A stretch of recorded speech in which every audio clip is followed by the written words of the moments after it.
А у вас бывали неудачи в лепке? И у меня не всегда получается с первого раза. Оставалась у меня глина фиолетового цвета, светло-фиолетовая, и я решила сделать герберу.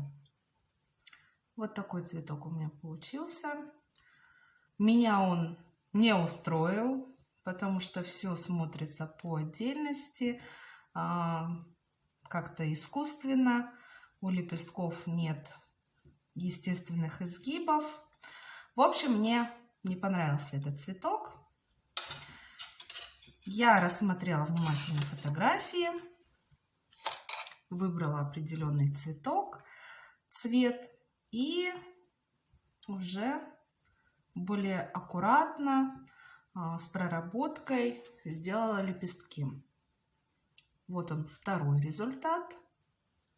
Но он меня также не особо устроил, но уже более интересный. Здесь по-другому сделала крепление. Если в первом варианте у меня они плоский цветок получился, то здесь место крепления уже смотрит вверх, и потом лепестки немного изгибаются. Но результат меня также не совсем устроил. Решила я все-таки добиться хорошего результата в этом цветке и купила настоящие живые. Они у меня уже увядают, пока я лепила их, рассматривала. И пошли мои эксперименты. Первый цветочек. Их не изогнешь. Серединка практически идентичная. Более мелкие лепестки превращаются в крупные и в длинные самые. Также изнаночная сторона вот такая. Обратила внимание, что они все идут двухцветные. Первый цвет плотный, второй цвет практически у всех в основе это желтый, лимонный. Лепестки, еще раз повторяю, плотные, очень плотные. И цвет практически не перемешивается с изнаночной и с лицевой стороны. Но здесь уже практически угадала и цвет, и плотность. Единственное, меня не устроило, что у живой натуры лепестки, лицевая сторона более плотный и однородный цвет. Здесь у меня немножечко такой пегий. Но изнаночная сторона мне очень понравилась. То есть практически угадала. Следующий цветочек. Взяла я все, как видите, разные. Взяла маленькие, потому что были разные серединки, как видите, и разные цвета. Так. Конечный результат еще доработаем. С цветом немного не угадала, но сейчас сложно судить, потому что только окрашено, все блестит. Серединка также не совсем, но результат мне уже более-менее нравится, чем в первом варианте. Так, и также изнаночная сторона вот такая. Причем у этого цветка очень интересная серединка, и по ощущениям она вот как бархат. Я вот сижу и думаю, может быть, попробовать сделать из бархатной бумаги основу серединки, но меня смущает, что бумага может достаточно быстро выгореть, даже если окрасить ее масляными красками. Ну, в общем, я попробую. Третий цветочек у меня получился вот такой. Делала я лепестки специально покрупнее. По тональности серединки практически идентичные. Конечно, пока лепила, у меня серединки расцвели и совсем стали маленькие. Вот посмотрите, обратите внимание, что серединка сначала углубленная, а потом более мелкие лепестки. И здесь именно большое количество открытых лепестков. Если здесь они очень-очень плотно, прям такие тоненькие, маленькие ниточки. Вот такие вот. С изнаночной стороны немножечко не угадала. У меня более зеленый оттенок. Здесь более он с розовым, желтым. И что самое интересное, в этом цветке даже есть напыление у основания лепестков с таким оранжевым оттенком.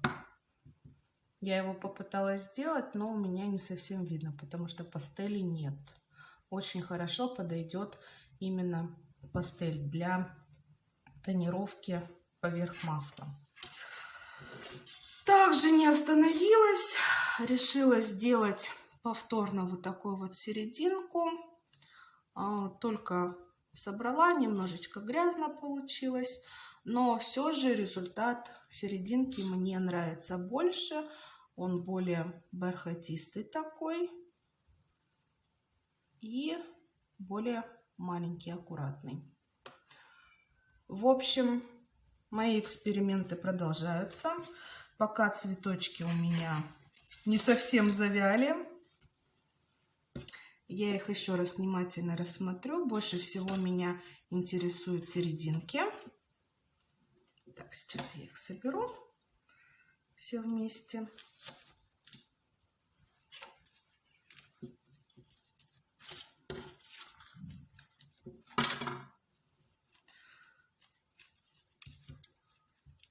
И попытаюсь, после того, как цветы завянут, попытаюсь снять отпечаток изнаночной стороны. Давайте внимательно рассмотрим сами цветки. Серединка у них до 3 сантиметров, основа в 1 сантиметр, потом идут более маленькие лепестки, действительно как ниточки, и постепенное увеличение в миниатюрные лепестки. Также основа светло-зеленая, прям такая более прозрачная. Потом идет слой белых лепестков, немного желтого и опять же лепестки белого цвета. Затем превращаются они в розоватый оттенок. Сами лепестки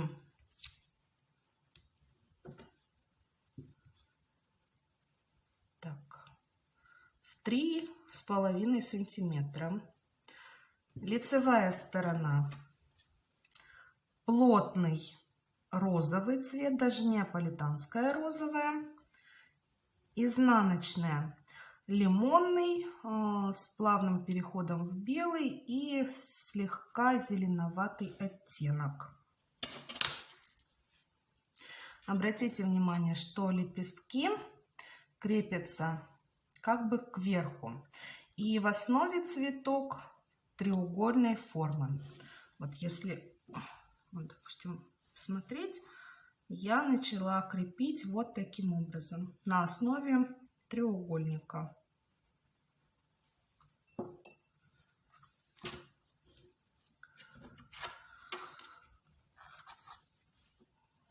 В высоту цветок вместе с серединкой 2 сантиметра.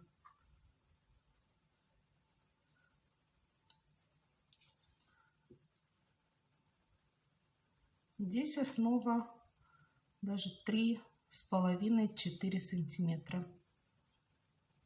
И большое количество мелких листиков зеленого цвета в несколько слоев. Вот смотрите, первый слой который прикрывает лепестки. Затем идет вот этот второй слой, видите, более мелкие такие. И третий слой, который до середины, от основания до середины лепестков.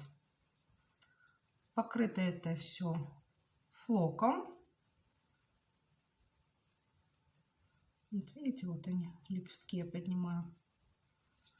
И ствол 6 миллиметров. Второй цветочек. Основание уже 3 сантиметра. Не основание, а серединка в 3 сантиметра. Самая темная часть 1,8 где-то. Лепестки также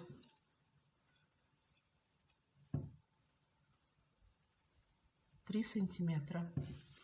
Здесь плотный коралловый цвет. С изнаночной стороны лимонный с охрой, плавный переход очень нежного кораллового цвета.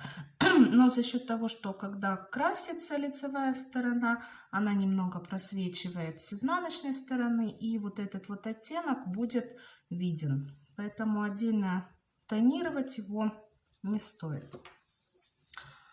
Затем вот такая серединка. Она у нас уже в 4 сантиметра. Самый центр в 1 сантиметр. И идет плавный градиент от светло-лимонного к желтому, к розовому, к такому малиновому и бордово-фиолетовому, наверное.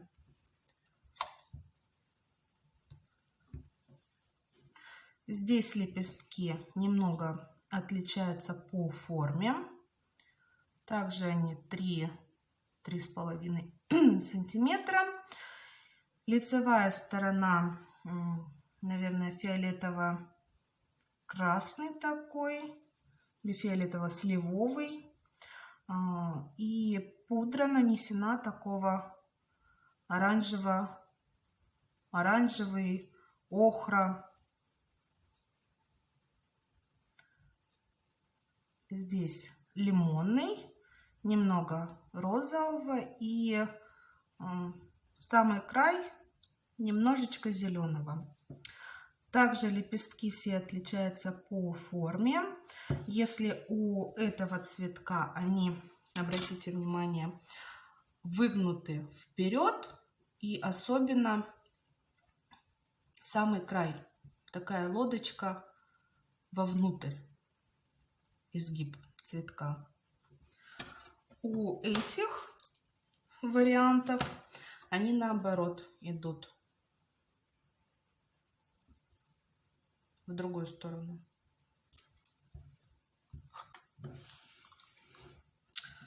Так, ну что, пока они у меня еще более-менее живые, я продолжу с ними работать и, естественно, покажу конечный результат. К чему я вам все это рассказываю? Бывают неудачи и удачи.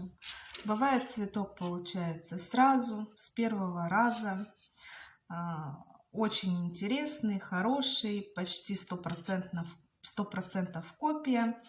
А иногда приходится трудиться, рассматривать, пробовать. Конечно, жалко потраченного времени, глины.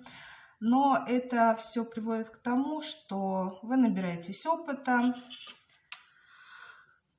более внимательны становитесь, разбираете цветы и улучшаете свое мастерство. Поэтому ни в коем случае неудачи не должны вас останавливать, а только подвигать к новым творениям. Творите, рассматривайте. Творческих вам успехов!